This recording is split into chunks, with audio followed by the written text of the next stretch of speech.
we express our all-out support and solidarity with our Qatari brothers and sisters. Your Highnesses and Excellencies, Israel's assault against Qatar is not an isolated incident.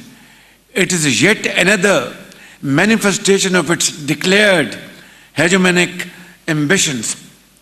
My dear brothers and sisters, even in wartime, the role of peace mediators is always deemed inviolable and held sacrosanct.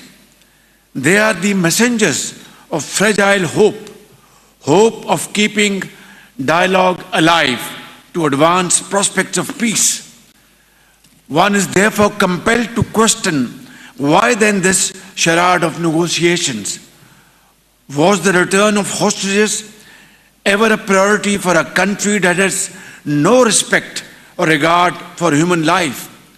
Excellencies, we deeply appreciate Qatar's sincere and tireless diplomatic efforts, guided by the able leadership of my dear brother, the Amir, His Highness Sheikh Tamim bin Hamad Al Thani. Qatar has consistently endeavored to bridge divides and promote the noble cause of regional as well as global peace under the most daunting challenges.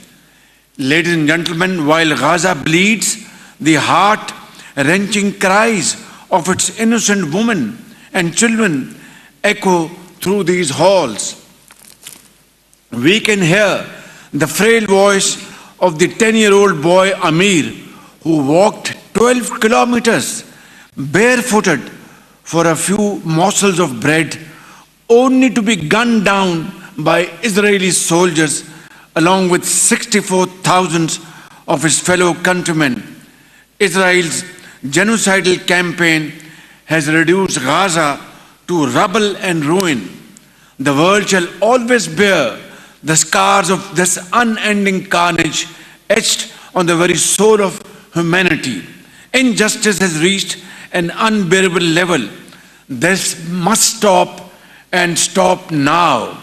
Excellencies, Pakistan reiterates the following urgent and essential steps.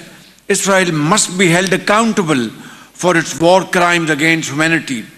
Creation of an Arab Islamic task force to adopt effective measures to ward off Israeli expansionist designs.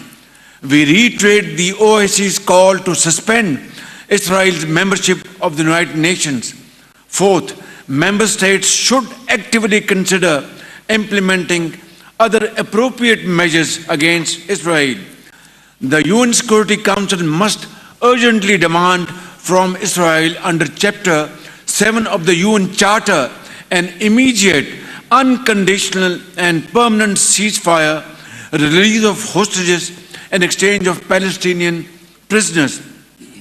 Sixth, guaranteed, sustained and secure humanitarian access to all civilians in need and the protection of aid workers, medical teams, journalists and UN personnel.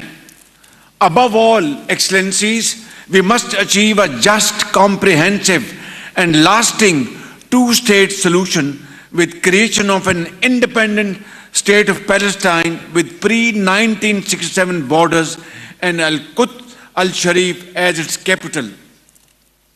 Majesties, Highnesses, Excellencies, today in this historic gathering, we have affirmed solidarity in our intentions, in our thoughts, and in our words. In unison, we have all condemned Israel's aggression. Let history record this great moment when we, the leaders of the Arab Islamic world, have chosen unity, dignity, and courage over silence and inaction. Otherwise, my brothers and sisters, may I submit in all humility, posterity will never forgive us. وختاما أيها الإخوة والأخوات أود أن أختتم كلمتي هذه بقول الله عز وجل واعتصموا بحبل الله جميعا ولا تفرقوا صدق الله العظيم. شكرا لكم جميعا Wassalamu alaikum wa rahmatullahi wa barakatuh.